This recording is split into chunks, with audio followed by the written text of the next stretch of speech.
Hey y'all, how's everybody doing today? It is hot in Texas. Like, y'all know that, right? If y'all listen to me, 9 months out of the year, it's going to be hot in Texas, y'all. So I hope you can hear me because I'm in the studio and I have the air conditioning on because I don't think I could be out here without the air conditioning today, y'all. Ooh, it's stuffy in here. I put a painting back here to show y'all. Let me see if I can put it up closer. This is one of my paintings that I love. I have it hanging in my kitchen. I don't know if y'all can see all the colors and all the things happening. It's a gorgeous little hummingbird. And there's a lot of texture on this too. I don't know if you can see that.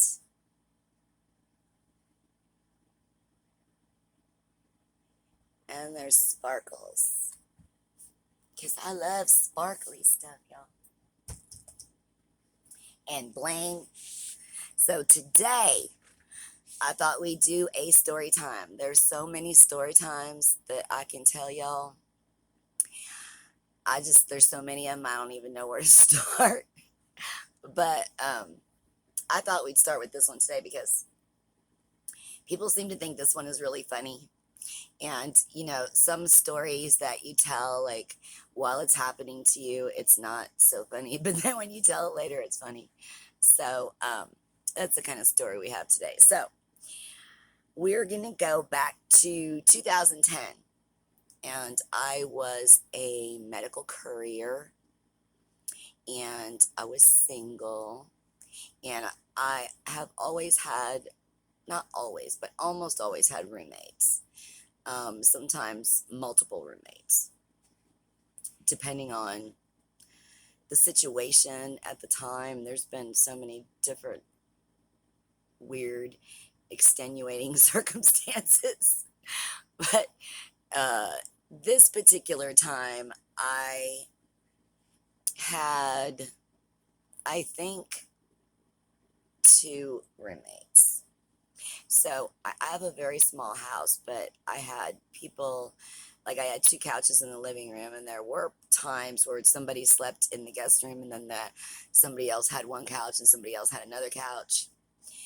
So yeah, but at this particular time, there was two, and the one, well, they were both criminals.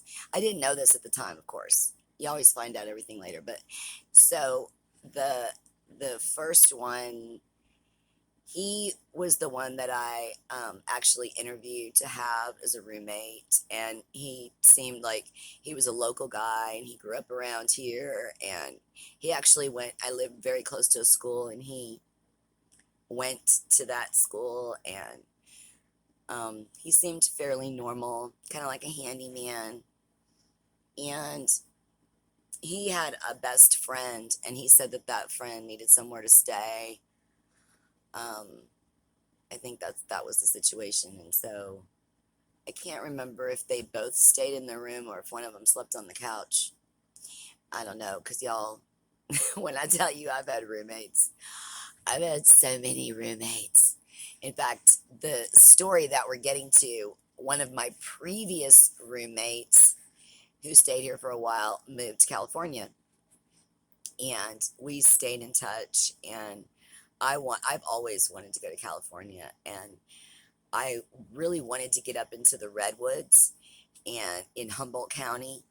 I just thought, if if I have to die, or like, life would be, if I could just get there, then everything would have been worth it, right? Like, because I just wanted to be in amongst all those huge trees.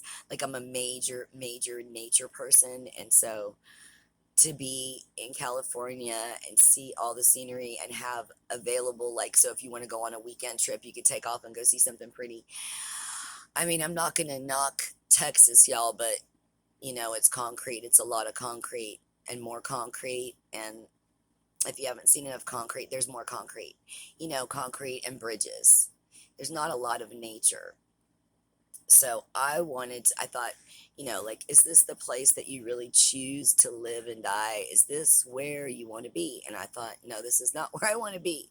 And I didn't have any idea how I was going to do it. I certainly didn't have the money to do it. I mean, I just had a regular, normal people, one person income, paid my bills. And then the roommates allowed for me to have a little bit of extra money. So I was able to save up some money.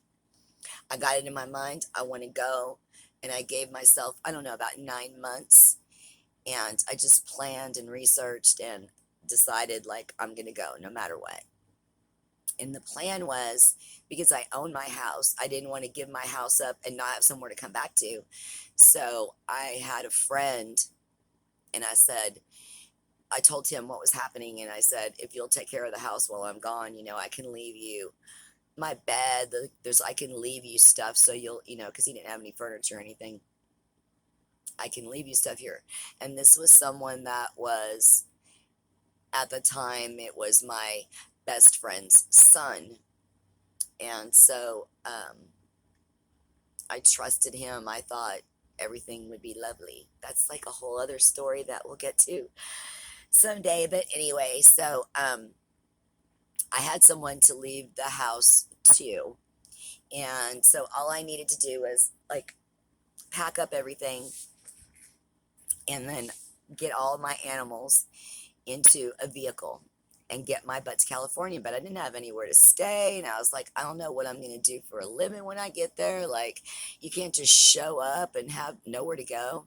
So that old roommate of mine that was in California, he knew someone, and he said she had a room.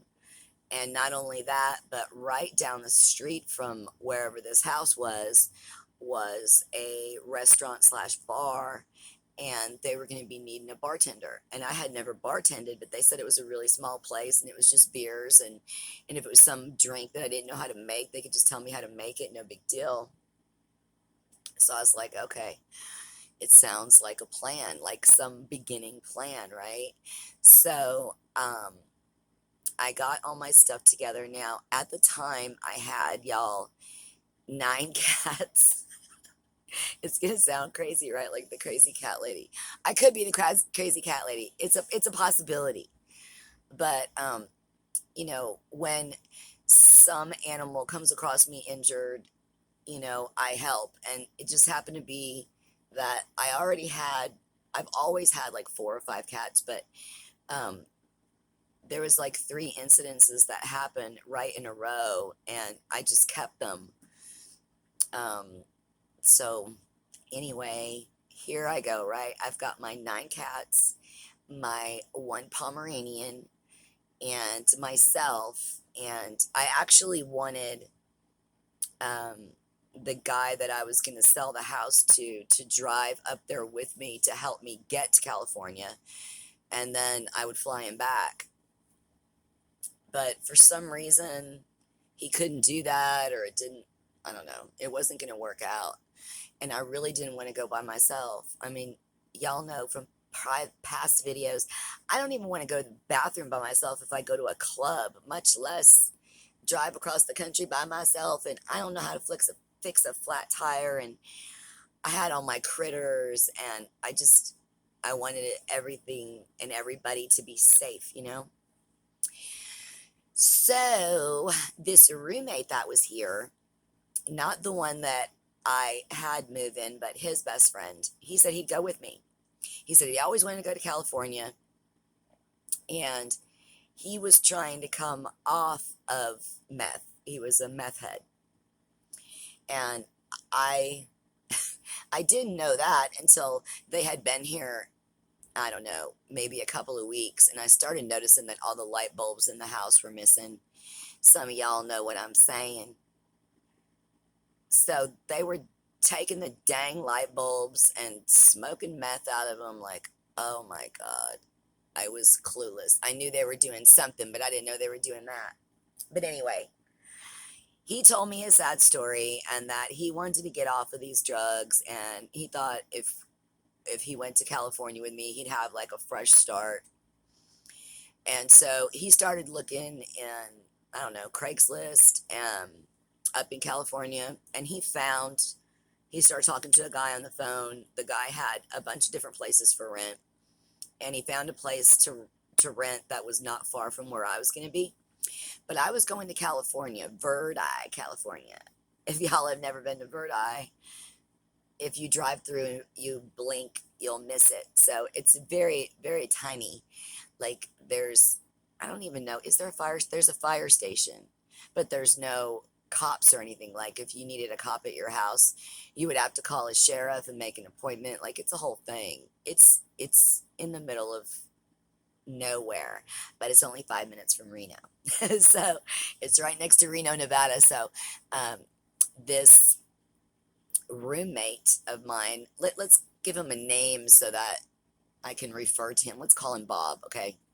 Let's say that Bob found his place to live that was probably, 15 minutes away from where I was going to be. So that whenever we would get to California, we'd split off and I would go to my place and he'd go to his place. So I got everything ready, and previously I'd had a vending business before I was a medical courier, and the vending business it ended up bringing me down. That's a whole other story that I'll talk about. But so I sold all my vending machines for like nothing, because I sold them all in one, all together to some other man that had a vending company. And I gave him all my extra stuff, all my extra labels and lights and parts and just little, vending things. So he got a really good deal. And I gave a lot of the other stuff. I had a big like yard sale, and I sold everything that I could sell, and then stuff that I couldn't sell I gave away. And there were friends of mine that live in town, and I just gave them like, when you've been living in a house for years, how you collect so many things in your bathroom and in your kitchen. So I got myself down to where I just wanted like, I think it was enough for 7 days. So I wanted 7 days worth of clothes and, enough deodorant, toothpaste, whatever it was to get me through 7 days. That was my thing. I'm going to go minimal, and I'm going to just live off the basics. So we got ready and left. Like, I don't even know what time of the night it was, but it was dark. I didn't want to go until dark. I wanted to travel at nighttime. There's so much less traffic and the sun's not beating on you. And I had all my animals. I didn't know if anybody was going to pull me over and give me grief.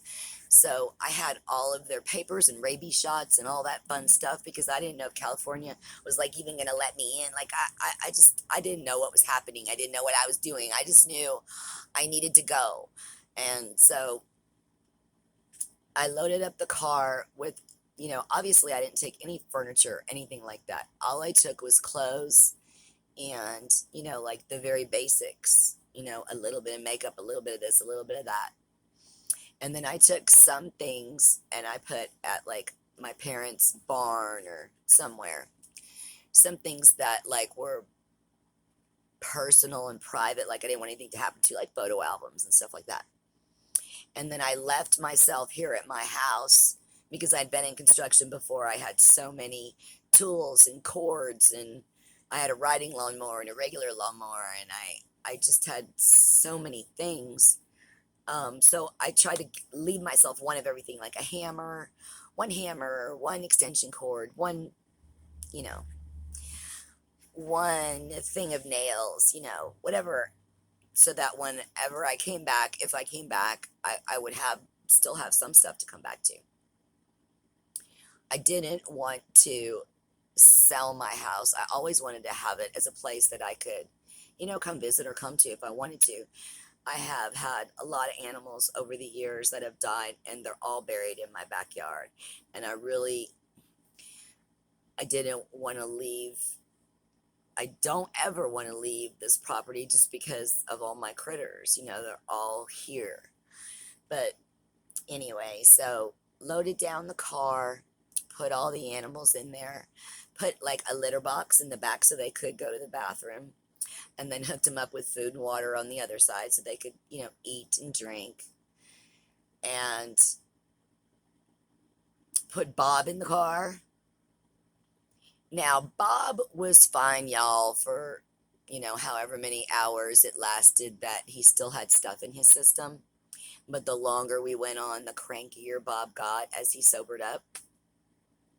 Um, but Bob was also a thief.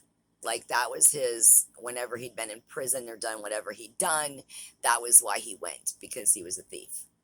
Um, and he never stole from people. He stole, and I knew a lot of people like this, y'all.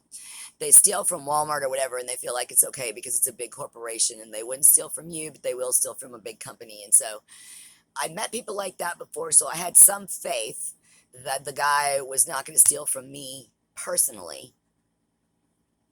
And we weren't going to be hitting any Walmarts on the way to California, so I thought, like, it'll be okay.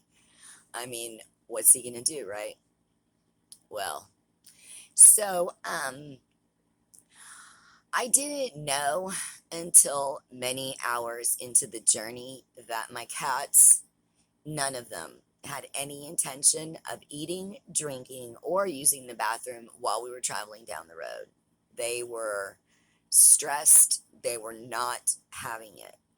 And so, because my intention was to like pull over and maybe sleep for a couple hours, but I wanted to drive straight through. Like, I am like a natural crackhead, y'all. Like, if I want to be awake for 26 hours, I can be awake for 26 hours. I mean, it's hard to put me down. I don't want to go down or sleep. So anyway, that was my intention. That is not, that's not what happened. So about, I don't know, 12 hours in, I think it was around Albuquerque, New Mexico. It was like, we're gonna have to stop somewhere. I mean, my cats have got to eat and drink and go to the bathroom. They can't be just going this long without, eating and drinking and going to the bathroom. We have to stop. And I thought, dear God, I don't know how I'm gonna do this. Like with a hotel, like what hotel is gonna let me is gonna let me in with 10 animals, right? So y'all, oh my God, y'all. So I would have him go in to try to get the room. And then I would be in the car with sheets covering up, because it's one thing when you're driving down the road. It's another thing when you make a stop. Then all of a sudden, all the animals are up. Like, what's going on? We stopped. Can we get out? And I didn't want them climbing all over the dash and everybody seeing all these animals in the car. Oh my God. I didn't want them to take my animals away from me, like in the middle of somewhere. And so I'm like, oh God. So I'm putting up sheets over the windshield and sheets over the windows and the front seat and the back seat because it's a four-door car.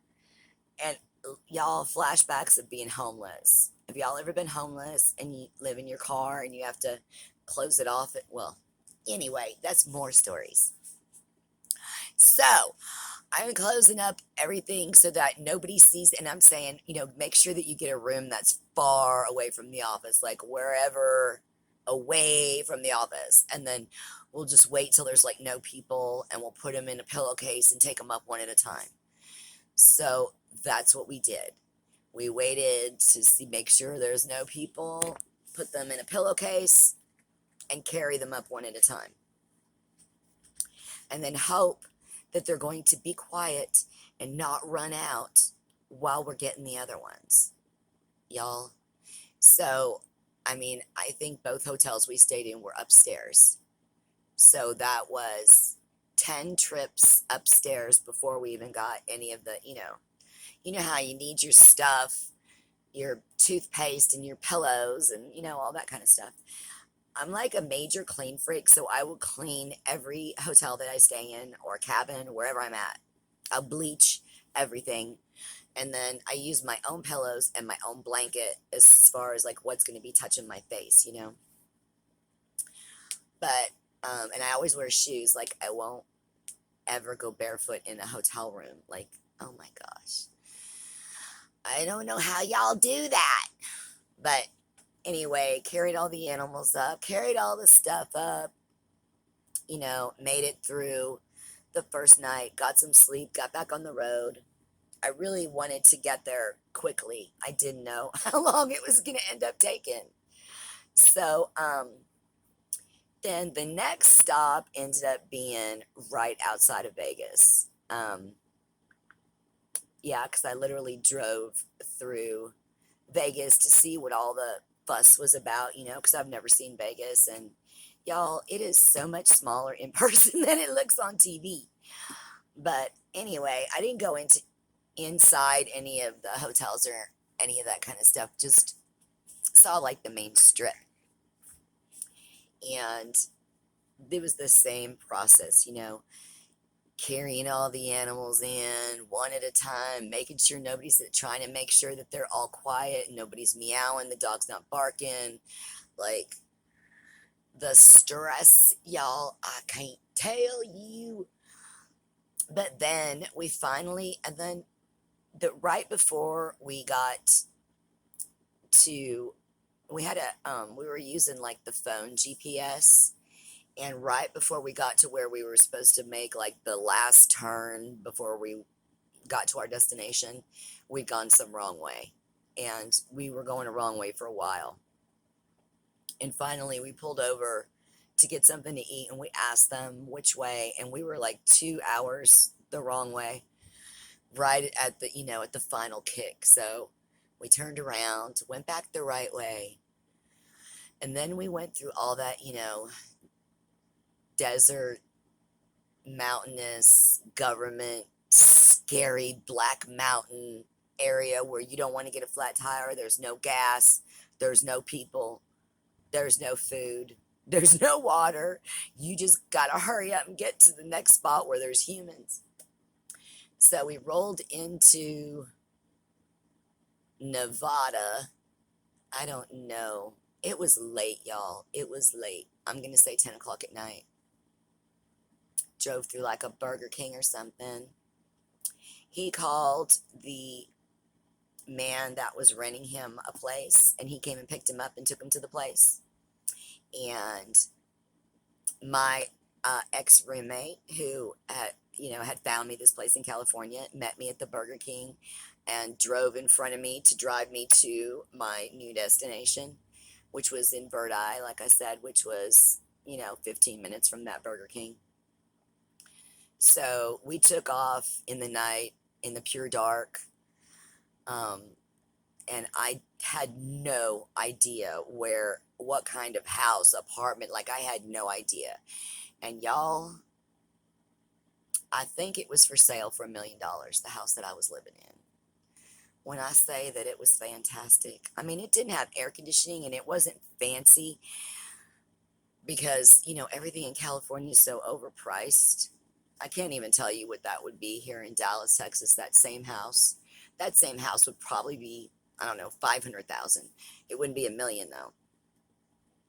But he pulls me into this, where these winding roads. We're in trees that are taller than I've ever seen in my life. We are off in the forest. We're in the woods, y'all. I don't know if I'm going to see a bear or what's going to happen at any moment. And we're winding through all of these really large, nice houses.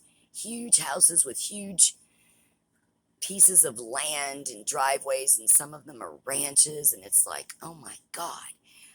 And then I'm thinking, this is like what we go through to get to the trailer park he's actually going to take me to. But no, that's not how it turned out, y'all.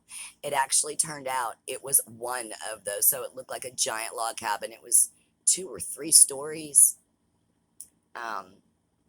When we landed there, the people were asleep because it was like 11 o'clock at night by now. And so I had to unload all that stuff myself, y'all, plus all the animals one at a time. And the house was huge, but the room that I was in was not that big. I mean, it was smaller than my bedroom. And it had a little bathroom inside of it. And I got all my animals unloaded.